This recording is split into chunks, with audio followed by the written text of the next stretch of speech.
day. The day I got the keys to my first home, I sat in the empty living room and cried for 20 minutes straight. Not sad crying. The other kind. The kind that comes after years of ramen dinners and skipped vacations and watching every dollar like it owed you something. I was 32 years old, a junior project manager at a logistics company in Columbus, Ohio, and I had just signed my name on a mortgage for a small 3-bedroom house on Clover Ridge Drive. Mine. Actually mine? I called my mom first. She cried too. My brother just said, "Nice." Hey, so about that, when do you move in? I should have heard it then, that's so about that. But I was too busy being happy. My brother Kevin is 38. He's been married to his wife Tanya for 11 years. They have 2 kids, a 9-year-old and a 6-year-old, and they've been renting a 2-bedroom apartment in Westerville for the past 4 years. Kevin works in HVAC installation, or he did until his company downsized 8 months ago. Tanya does nails out of a salon chair she rents 3 days a week. Between the two of them, money has always been tight, but they managed. Or, I thought they did. My parents live in a 4-bedroom house in Gahanna. They've been there since Kevin and I were kids. The house is paid off. They have the master, a guest room they use for my mom's quilting projects, and 2 other rooms that sit empty except for old furniture and boxes of things they haven't touched in years. I want you to hold that in your mind as this story unfolds. 4 bedrooms, paid off, empty rooms. I moved into Clover Ridge the first Saturday of March. My friend Petra helped me carry boxes. My cousin Adele brought a lasagna. My parents came, and my mom hung curtains in the kitchen before I even had the furniture arranged. It was a good day. Kevin texted that he couldn't make it, something about a birthday party for one of the kids' classmates. 3 weeks later, he called me. "Hey, so we've been having some conversations," he said. And I could hear Tanya in the background, the TV going, one of the kids yelling about something. The landlord decided not to renew our lease, gave us 60 days. I told him I was sorry to hear that. Yeah, it's just, the market is rough right now. Everything decent is going for like $1,800, $2,000 a month, and with my situation. He meant the unemployment. We're in a tight spot, just for a few months maybe. There it was. The ask I hadn't known was coming, but somehow already felt in my stomach like a stone. "Kevin," I said carefully. "How many months?" "Just until I land something. Shouldn't be long. I've got interviews lined up." "And where exactly are you thinking?" Silence. "Then, you've got 3 bedrooms. I sat down on my couch, in my house, that I had spent 7 years saving for, and I took a breath. I have 1 bedroom I use, 1 I'm turning into a home office, and a 3rd I was planning to use as a guest room, I said. You have 4 people. The kids can share. They do it now. Kevin, this isn't, I just moved in. I haven't even fully unpacked.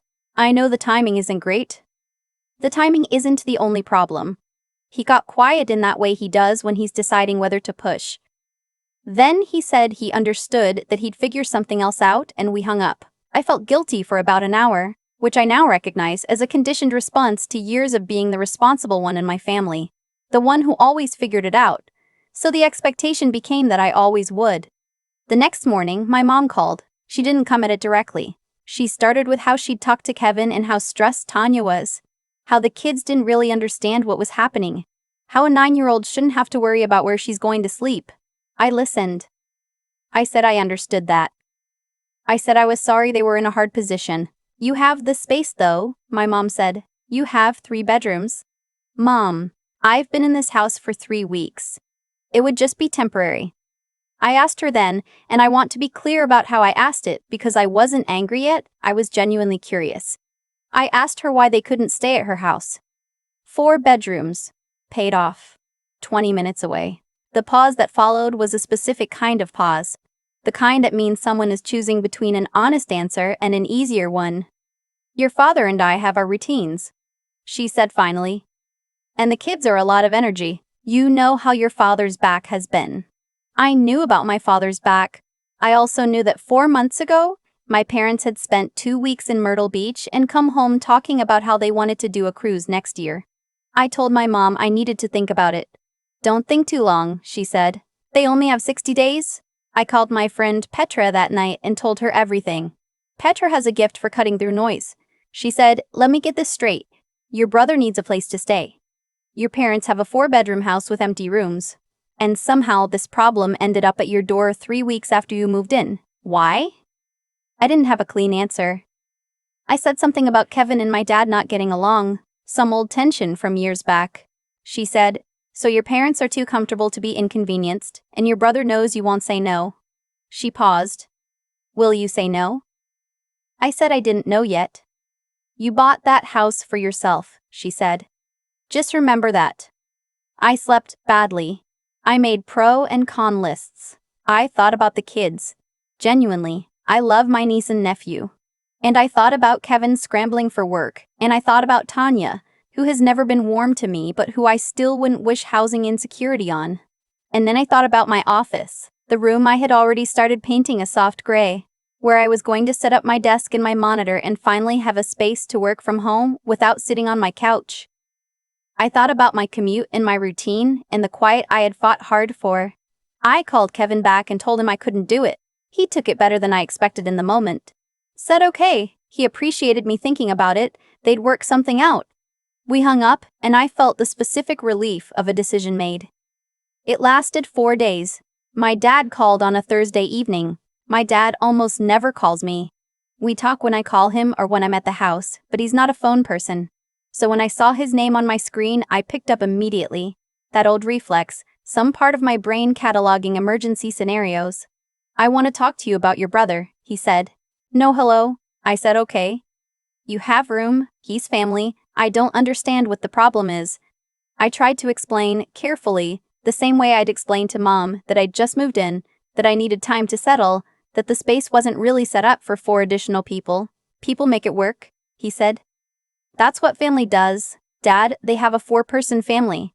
I have a 3-bedroom house and one of those rooms is my office." An office. The way he said it like I'd said I needed the room to store my stamp collection. "I work from home 2 days a week. I need the space. This is your brother. I know it's my brother. Where do they sleep if you say no?" His voice was rising now. "Where exactly are they supposed to go? You tell me." And I actually thought it, fully formed, before I caught myself. "Your house, Dad. They go to your house."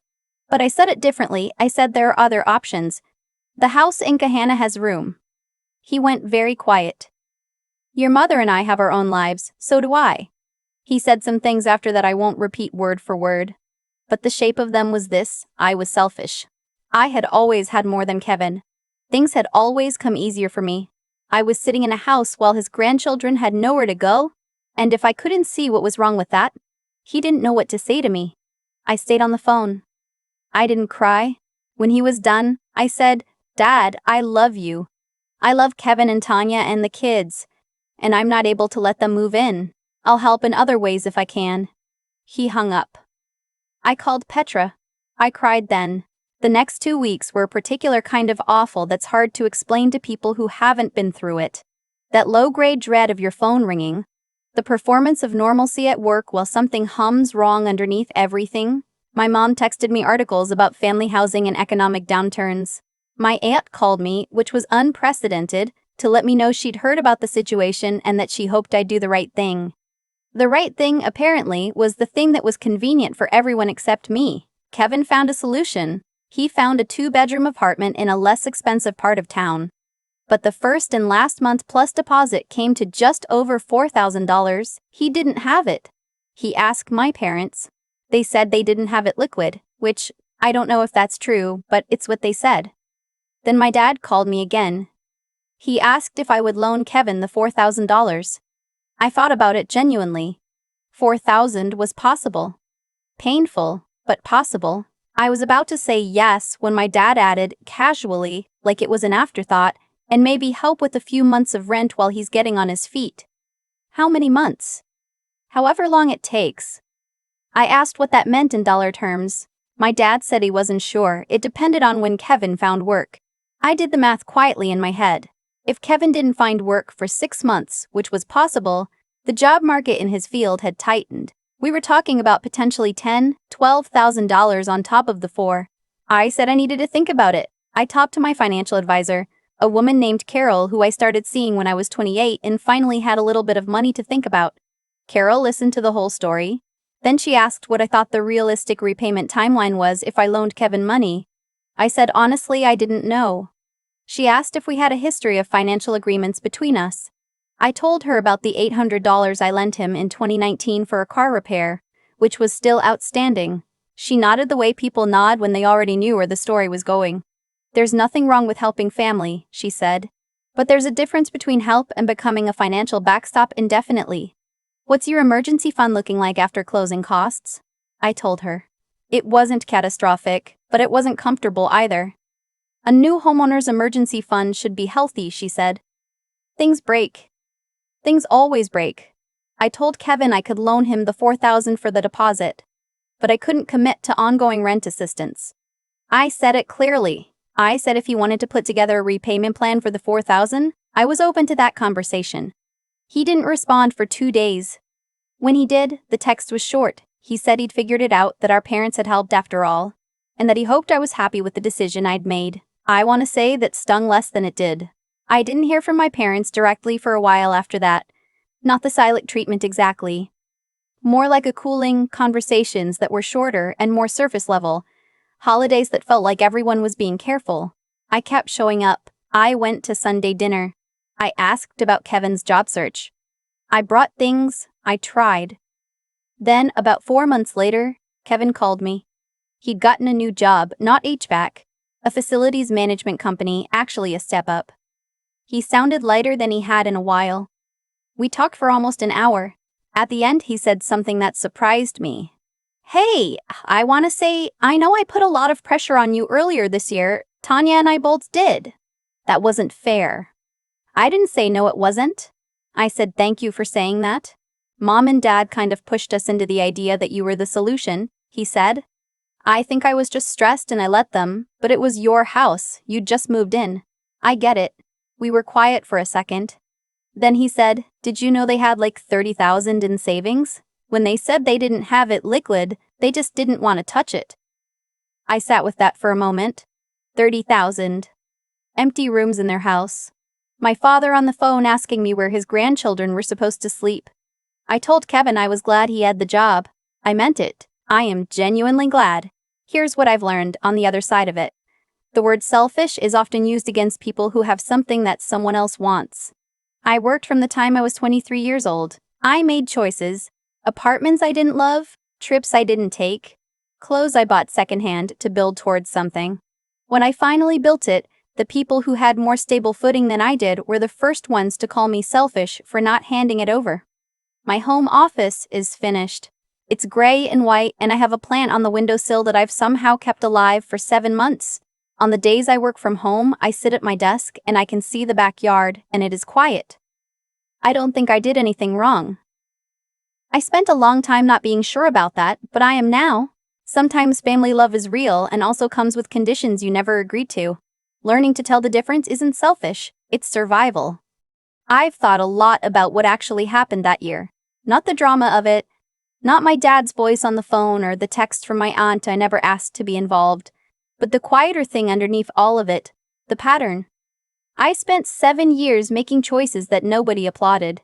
Nobody cheered when I packed a lunch instead of going out. Nobody noticed when I drove a car with a cracked dashboard for 3 years because replacing it wasn't the priority. The priority was the house, my house.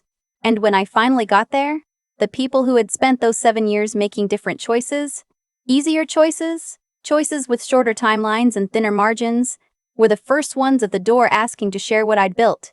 That's not an accident. That's a consequence, not punishment, just the natural weight of decisions landing where they land. Kevin made his choices. Some of them weren't his fault. The layoff wasn't something he chose. The market wasn't something he controlled. But the debt, the gap in savings, the fact that a $4,000 deposit was an impossible ask at 38 years old. Those things had a longer history than 8 months of unemployment. And I don't say that to be cruel to my brother, because I love him and I was genuinely relieved when he called me with the new job. I say it because for a long time I felt guilty about seeing it clearly. Like clarity was the same thing as coldness. It isn't. You can see a situation honestly and still care about the people in it. What I learned, what I actually lived my way into understanding, not just read in some article. is that holding a boundary isn't the same as withholding love.